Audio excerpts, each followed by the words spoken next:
Number 14. I lost my pen. Found it. Number 14. Use the Pythagorean theorem. Round to the nearest tenth. Pythagorean theorem is one of my favorite things in math. I said it in all these videos. And it's where you have a right triangle, so you have a 90-degree angle here. And we are going to come up with some guy like 1,000 years ago came up with the equation a squared plus b squared equals c squared. C is always the hypotenuse, hypotenuse, and a and b are the legs.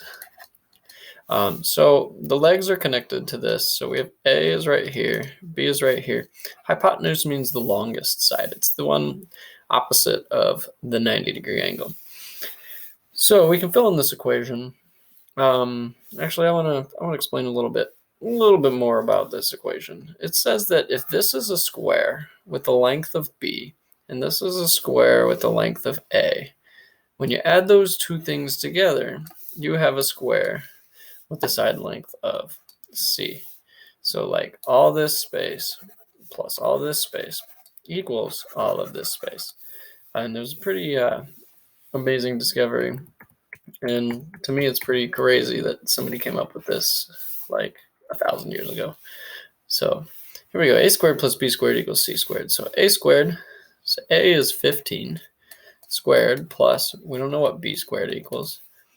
Or B is, and we know that C is 17 squared. When we see the little 2 up there, that means we're going to multiply 15 by itself. This is not 15 times 2. This is 15 times 15. There are 2 15s. Plus B squared equals 17 times 17. So let's see what 15 times 15 is. 5 times 5 is 25, as I promptly write a 2 here. 5 with a 2. 5 plus 2 is 7. Now we're multiplying by 10, so we'll pop that 0 there. 5 times 1 is 5. 1 times 1 is 1. We get 5, 12, 225. So 225 plus b squared equals 17 times 17. When you do enough of these square problems, you end up memorizing like 1 through 20 on your squareds. But we'll go ahead and keep doing them anyway. 7 times 7 is 49. 7, 8, 9, 10, 11. 7, 1, we get 189. Equals 189.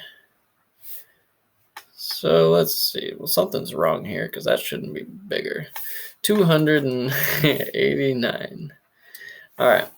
Now I have a 225 on the left, and I've got a 289 on the right. I got to get b by itself. That's the goal. The final goal is to see what b equals.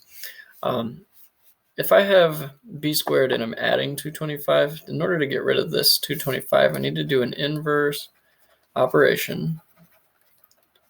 This was plus 225, so I need to do minus 225, which will cancel it off. Do that to both sides.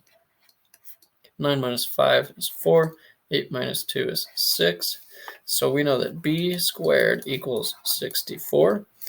So now we need to find out, well, what number? It's b times b. B times b equals 64. What number times itself is 64? You may already have figured out that's going to be 8, because 8 times 8 is 64. The inverse operation to the second power is this symbol here. It's the square root, meaning if we have a square that's area is 64, what is the side? What is the root? What is the base? Well, that's 8, and that's 8, because 8 times 8 equals 64. So b equals 8, because this symbol here crosses off, cancels it off, and we get just our b by itself. So b equals 8. We didn't have to round this one because it came out to a nice even number. Sometimes we might have to get a calculator out.